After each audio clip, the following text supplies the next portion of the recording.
మీరు చూస్తున్న కోడిపుంజు కాలులకు ఆనలైనయి. చాలామందికి ఆనలంటే తెలియకపోవచ్చు. వాళ్ళ కోసం చెప్తున్నా.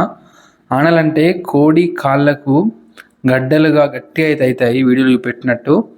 ఇలా కారణానికి కారణం ఏంటంటే కోళ్ళు ఎక్కువ రాళ్ళుండే ప్రదేశంలో తిరగడం కావచ్చు, కోళ్ళను ఇనుప బోన్లో కమ్మడం కావచ్చు, కోళ్ళ కాళ్ళకు ఇనుము లేదా గాజు ముక్కలు కోసుకోవడం కావచ్చు, లేదా కోళ్ళను ఎక్కువసేపు గచ్చు మీద కమ్మడం.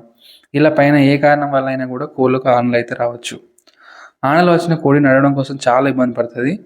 మీకు ఈ వీడియోలో చూపిస్తున్నట్టుగా కోడి కాళ్ళు అయితే పైకి లేవట్టి ఒక కాలు మీద నిల్చొని చాలా ఇబ్బందిగా ఫీల్ అవుతుంది. ఒక్కసారి ఆనలు వస్తే మాత్రం వాటిని మనం పూర్తిగా తగ్గించలేము.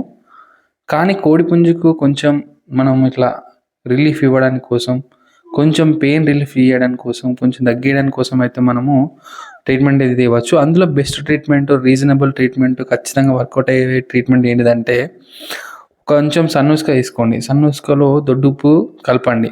కలిపి దాంట్లో కోడి పుంజును లేదా ఏ కోడికైతే ఆనలైనాయో ఆ కోడిని అందులో ఒక వారం రోజులు కమ్మండి ఆ ఉసుకలో. ఇలా కమ్మినట్టయితే ఏమవుతుందంటే ఈ ఉప్పు అనేది ఆ కోడిపుంజు యొక్క కాలుకున్న ఆనని అనేది తింటుంది. సో ఇలా తినడం వల్ల కోడిపుంజు ఆన అనేది తగ్గుతుంది. మొత్తం పూర్తిగా తగ్గదు, అస్సలు తగ్గదు, కానీ కోడిపుంజు కాలు అయితే రిలీఫ్ అవుతుంది, పెయిన్ రిలీఫ్ అవుతుంది, కోడిపుంజు మంచిగా ఫ్రీగా నడవగలుగుతుంది. సో ఈ విధంగానైతే కోడిపుంజుని ఆనలు అయితే మనం తగ్గించుకోవచ్చు.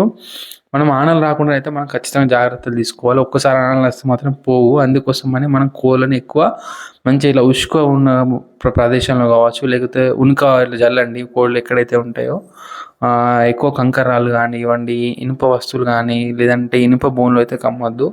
కమ్మితే చాలా మన ఇబ్బంది అవుతుంది.